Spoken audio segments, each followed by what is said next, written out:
Ayer domingo, 17 de abril, se votó en contra de la reforma eléctrica. Sí, tristemente, una votación mayoritaria de 275 votos a favor contra 223 en contra. No se logró obtener la afirmativa por las 2/3 partes del Congreso, necesarias para una modificación en la Constitución, con lo que quedó rechazada la iniciativa. Sí, tristemente, ayer domingo en Cámara de Diputados se votó en contra de la reforma eléctrica. Pero esto no es un punto final. Esto recién comienza, como dijo el presidente.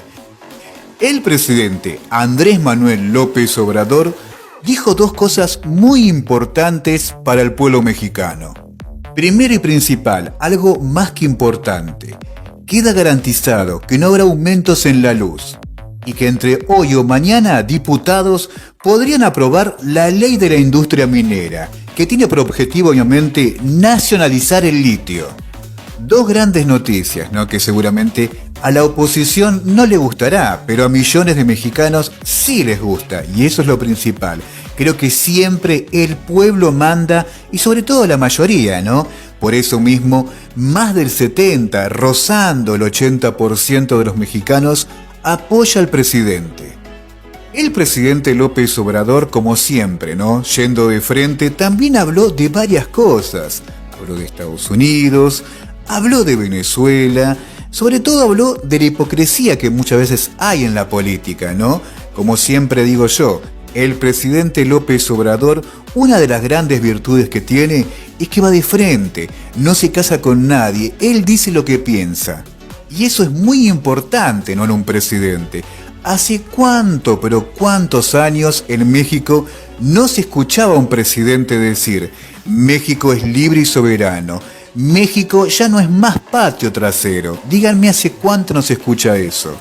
¿Y hace cuánto, también te puedo preguntar, no se ve avanzar tan rápido a México, viendo proyectos, ayudando a los más necesitados? Y ayer causaba un poco de gracia, ¿no? Y lo digo con respeto. La oposición cómo festejaba. Medio contradictorio, ¿no? Festejar algo que perjudica a México. Pero bueno, cada uno piensa a su manera, existe la libertad de expresión, bienvenida sea. Pero hay que ser coherentes en la vida, ¿no? Vamos a escuchar al presidente de México que decía esto. Que la nación maneje el petróleo, la industria eléctrica y el litio. ¿Y cuál sería la vía, presidente? ¿Cuál sería la vía? Lo mismo, tener cada vez más votos, la vía democrática. Quienes vayan a la elección del 24 tienen que plantearlo. Pero todavía presentaría otra iniciativa en materia energética por lo que resta de su administración. No, porque yo ya resuelvo. Nosotros resolvemos. Yo garantizo que no va a aumentar el precio de la luz. Yo garantizo eso. Lo que yo pienso es que para estar más seguros se requiere la reforma constitucional. ¿Dejaría esa tarea para la siguiente administración? Sí, que los candidatos o el candidato que surja de nuestro movimiento lo plantee. Lo vuelvo a plantear. Y lo mismo en el caso del petróleo, para cuando termine el sexenio. Yo hice un compromiso en el caso del petróleo. A pesar de que entregaron 110 contratos y que sabía yo que iban a utilizar las concesiones para especular, para robar, dije, no va a cambiar, voy a respetar los contratos. Y los estoy respetando. Porque de 110 contratos, solo 2 están funcionando. La mayoría o no invirtieron, engañaron o vendieron las acciones, especularon.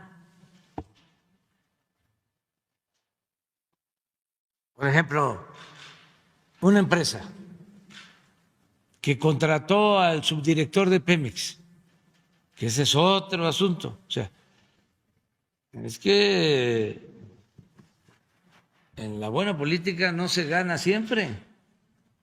Eso es lo que les digo a los que se hacen pasar por demócratas.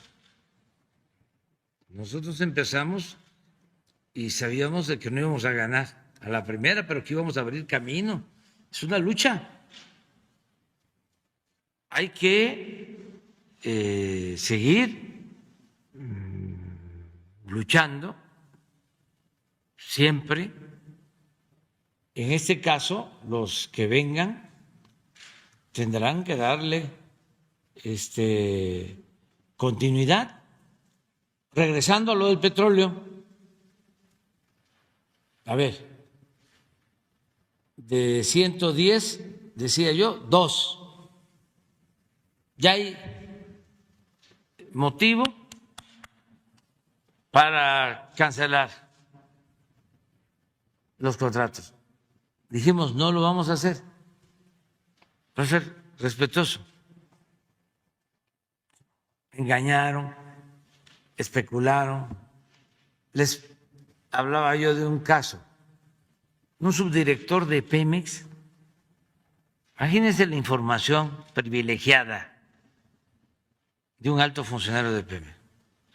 Pues sabía dónde había petróleo, vienen las llamadas rondas, las licitaciones, y una empresa lo contrata y le dan la concesión de un bloque. Y esa empresa se asocia con una empresa estadounidense y empiezan a ver si van a invertir, si les convenía, no les convenía, el precio del petróleo y demás. En eso, la empresa estadounidense vende sus acciones a una empresa rusa. Esto aquí en el Golfo.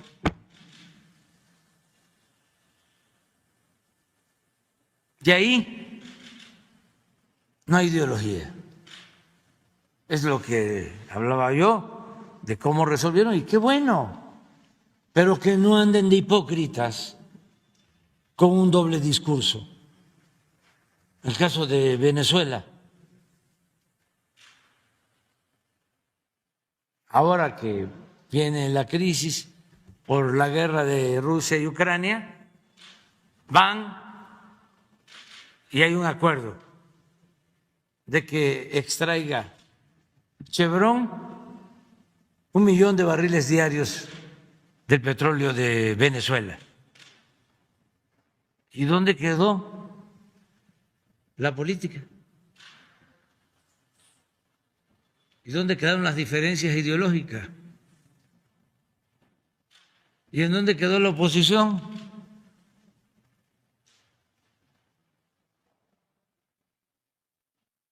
Entonces, a pesar de este incumplimiento, de toda esta gran mentira que significó la reforma energética, porque engañaron de que iba a bajar el precio de las gasolinas, que iba a bajar el precio de la luz, cosa que no sucedió. Engañaron de que iba a llegar inversión extranjera a raudales, que iba a incrementarse la generación de energía eléctrica, que iba a incrementarse la generación o la producción de petróleo. Pura mentira. A pesar de eso, ahí están los convenios. Pero yo ya voy a terminar. Si me lo permite la ciencia y el creador del pueblo, ya me lo autorizó. a que termine mi mandato. Quien llegue tiene que decidir, porque los compromisos se cumplen. Yo hice ese compromiso y lo estoy cumpliendo. Pero que llegue, se tiene que preguntar al pueblo, ¿qué? ¿Se quedan esos bloques ahí como propiedad de extranjeros para la especulación o se recupera? Una consulta. Lo que sea, porque además hay fundamento legal. Si te dan a ti una concesión para explotar una mina y no la explotas, pues en el contrato existen cláusulas para que de inmediato se suspenda la concesión. Pero no vamos nosotros a hacer nada de eso. Por eso no voy yo a volver a enviar otra iniciativa de reforma eléctrica, ya no, porque a mí me quedan 2 años, 5 meses. Pero quienes vienen detrás y lo deben de intentar, yo lo recomendaría. Hay que recuperar los bienes del pueblo y de la nación que los oligarcas y gobernantes corruptos de México entregaron a extranjeros. Ahí escuchamos al presidente López Obrador, ¿no? Defender a México, diciendo cosas muy coherentes, ¿no? Diciendo la verdad. Muchas veces a algunos les parece chocante, pero lo único que hace el presidente es ser sincero. Con hipocresía no vamos a ningún lado, como dice él. Y es verdad, ¿no? Díganme, en la vida, con hipocresía, ¿hasta dónde vas? Podés llegar lejos, ¿no? Pero tarde o temprano la gente se da cuenta de eso. En cambio, siendo sincero, humilde, solidario como el presidente López Obrador, se puede llegar muy lejos. El presidente Andrés Manuel López Obrador la luchó y muchísimo para llegar a la presidencia. Y dignamente y orgullosamente fue elegido por más de 30 millones de mexicanos. Es un presidente súper respetuoso. Algunos se confunden, algunos dicen que muchas veces es prepotente. Y no es así. El presidente te dice las cosas como son. Blanco o negro, así de sencillo. Es más, ayer al presidente López Obrador lo criticaban, ¿no? Porque mientras en la Cámara de Diputados se estaba discutiendo el tema de la reforma eléctrica, bueno, el presidente en su cuenta de Twitter puso esto. Ya lo dije en mi informe del martes. Pase lo que pase, ya estamos blindados contra la traición. Mañana lo vuelvo a explicar, dijo el presidente López Obrador y hoy lo explicó perfectamente en las mañaneras. Y algunos decían, ¿es una amenaza? No es una amenaza. Simplemente el presidente está cuidando a México 100%. Que algunos digan que es prepotente o amenaza es una cosa. Lo importante es que millones de mexicanos sí realmente ven que el presidente se enfoca en mejorar el país. Y algunos festejaban y decían, perdieron, los vencimos. Hay una frase, ¿no?, que se dice, no se puede vencer a quien no sabe rendirse. Y el presidente López Obrador te lo puede decir tranquilamente eso, ¿no? Porque la luchó por muchísimos años para llegar a la presidencia y lo logró dignamente. Simplemente eso, gente, como siempre les digo, dejen su like, compartan el video, que de esa manera llega a más personas. Abrazo, gente, mis respetos y los quiero un montón. Abrazo. ¡Viva México! ¡Viva México! ¡Viva México!